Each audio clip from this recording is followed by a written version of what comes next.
This is the first back massage tutorial for you guys. I am starting by doing the stretching to help the body of the clients ready before the massage started. This is not so much basic stretching massage techniques, but you guys can try it out. First, you need to stretch the back, and then after the back you have to stretch the legs all the way down to the foot of your client.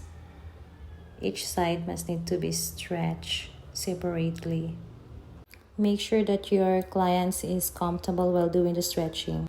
Now rub the massage oil in your hands and spread the oil in your client's lower back with smooth strokes from your hands.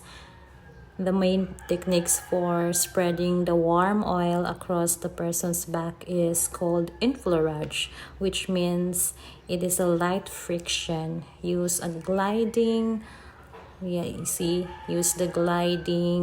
movement in long, even stroke with a little bit pressure using your palm. Now release the pressure from the lower back and do the long movement strokes again with a little bit deep pressure using your palm. Release it after and do the effleurage techniques. Always do the massage from right to left in a clockwise motion. Now these techniques I am using is called a fanning techniques. Position yourself at the head of your clients. Position your thumb at the top of the back, just below the neck and or either side of the spine. So using a fanning motion with your thumbs extended, push gently down towards the lower back with your pressured angle. Alternate your pressure on either thumb, moving from the top of the back all the way down to your client's hips to release the air. Then cross your forearms, do this procedure again in the other side of the back. Do the same techniques. It's just very much more relaxing to the clients. As you know guys that I am so much addicted to massage. I am having a regular massage because I know that it can effectively boost blood circulation, blood flow, helps deliver adequate oxygen and nutrients to the affected area. It will also relieve stress. As now you see, both of my thumb is using a deep long stroke and doing the effleurage massage again. Gently do the deep pressure in the scapula area to break that frozen muscles.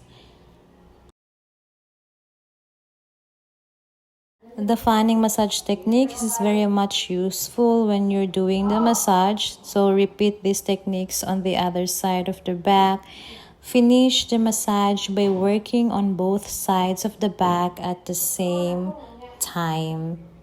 It's very useful. You have just to know how to do the fanning techniques alternately using your thumb and do the circular motion by spreading your hands when you're doing the massage. It's just very easy, you guys. It's just very basic.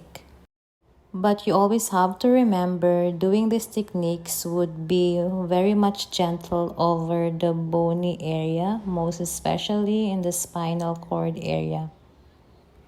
Make sure you're massaging the muscles on either side of the spine, not directly on the spine itself.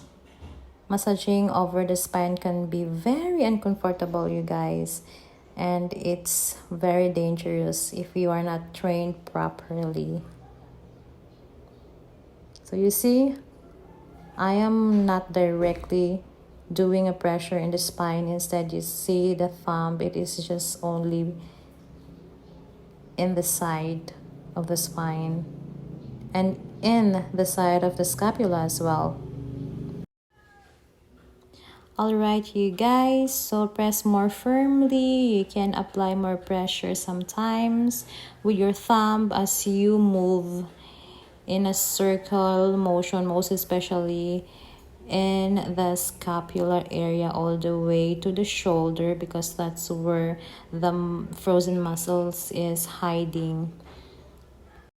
Always remember, start with a light touch and build up to the deeper pressure with slower movement.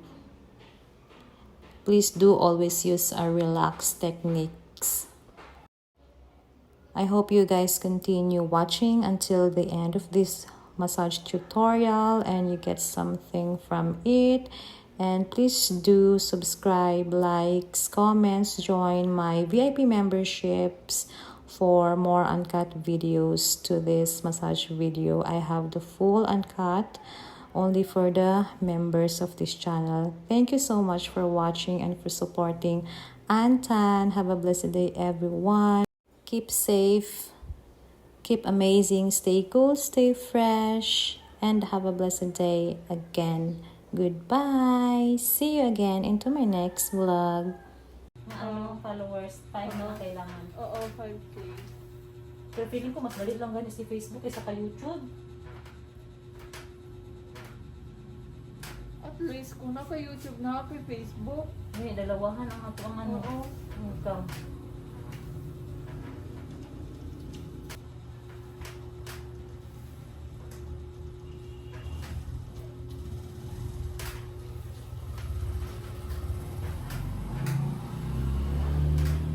Masarap ka nagbalhin dire. May 1 month na ko, sir. May bakante dire. Kapalo ka, pagkita na ko sa room, anak jud ko, this is it. Ano ko, balhin na dahil ko karon na. Ay, ano ko kaya. Ragid yan, dahil nanay diri ang ano, iyahang wedding house. Siya pangbuhaan mo, kaya siya katao, 1.5 ang bed. Kung na, sige na ngay, ako na lang anang dalawa ka bed na. Kumahaw, mahal man. Ano ko, 2.5 lang na, sige na na. Sige, ada, 2.5 na lang daw. Utan pa din siya, Zel. Tapos, hindi na ako magsaka stairs, hindi na kapoy. Kadalawa na ako tubig sa sululog sa luwas. Ang karatlo, mas duol siya sa trabahoan. And then, mas dako siya para sa vlog. Okay. Ito ka, pwede dito sa panao. Wala din akong gaso dito sa mga mga 1.819. May lang bikil. Gambay na lang, ano. Kada adlaw magsakit akong tuhod. Gambay lang difference sa 2.5 mo dire.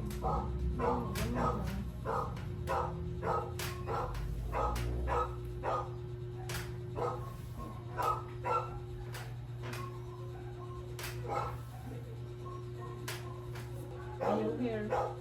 Pwede man, anak ako, training pa lang man, Zen. Nato lang ang pagugmay, 500 man yata na. Kanya kay daghan man. Sabi, nga, di ka ba control sa oil ang Oo. ano? Isa lang ka galon yung paliton. Pero sa training daw ba? Kay mahal daw, bawal daw magdala, magod daw siya. Hindi daw pwede madalon yung bit daw siya dalon sa airplane. Magbasag ko sa iyo, Zen. Sila, oy, bisag unsa, oy, pagigda pa lang yung naghagok na dahil na si Doc. Hindi. Ano sila, 2 hours, wala dyan ko eh. Massage na dili ko maka 2 hours sa iyan. 2 hours, ginapinaninti. O, diba? Kung nakakaya, magkainin mo 2 hours. Isa na lang po sa 2 kabuok, 4 hours po ito.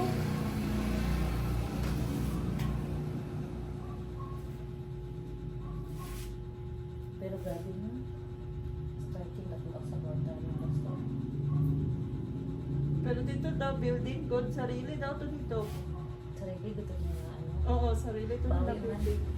Bawit kay ilang cash to cash. Hindi na nag-rent. Oo. Buong second floor daw, kasanag daw yun.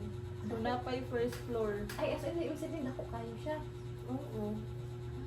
Kailangan, biday ko niya dito. Napay akbang na building na doon sa to. Pwede pa na niyang parintahan ang commercial building sa baba. Pwede mo tagtusin, mag-pattern sir. Hindi, gani on call lang. Dahil ang rate. Gani ang rate. On call lang. Nang may oras sa ka. akong schedule. Depende na mag imong sag pila lang imong oras diri ana pila imong oras kung on call ka. Nya tapos kanang kung kailangan gud ka ng therapist ana gud. Kanang Lapis CNJ. ha? Friend ko to. Katong mga Halloween. Dili, itong naka-block. After sa ano. Ay, katong lalaki lang dito ay. Oh, lalaki na ang ano.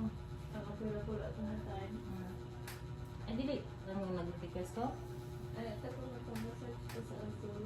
Lalaki gud akong tuyo mga imas na magmasa sa kanang ko request yung lalaki ako amang Lalaki ko just straight. lalaki siya na straight.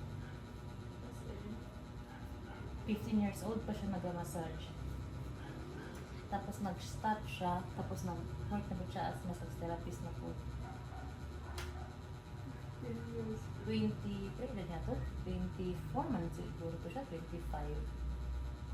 Okay, 10 years na kaya. 25. Ang mga anak, bilang ko man, 15 years old siya, so 10 years old, 24 years old siya.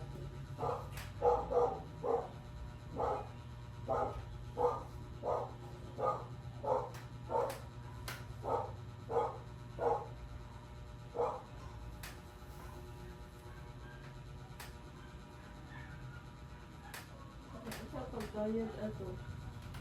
Ihatag lang mo ang cash sa ilahan, yung nanay magsundo o maghatod sa ila. Masya ka ni ko na, naka-uniform man itong nursing. Oo, scrub suit. Kulay white, manggod iyang uniform. Oo. Ay, Nainapabot ang azul spot. scrub suit ito ilang uniform ng group.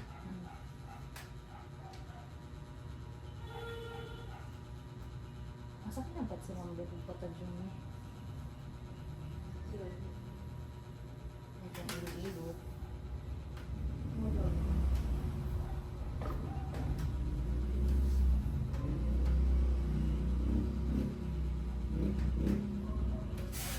Pining sa mga ito na dito sa ato dito ha. Okay, sure. Tapos mag-vlog ka. Hi, we're here in our new business. Okay, sure. I open this. Pili mo ni ay kung disilyo na di ay. Kaya kung i-video po ang pag-facial, ano ba?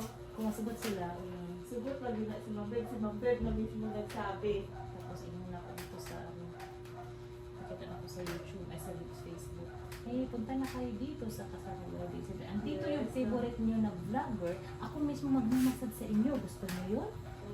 Oh, bigyan pa kayo ng discount. Discount eh, sige po. Ikaw kita kapal. Pati ingat, discounted man daw. Tagaan kag ano ba? Kanang ano yung mo. Para maka-discount, diba? Makulog sa katong elite good na ano. Di ba mga 30% ata ang ano discount sa regular to elite?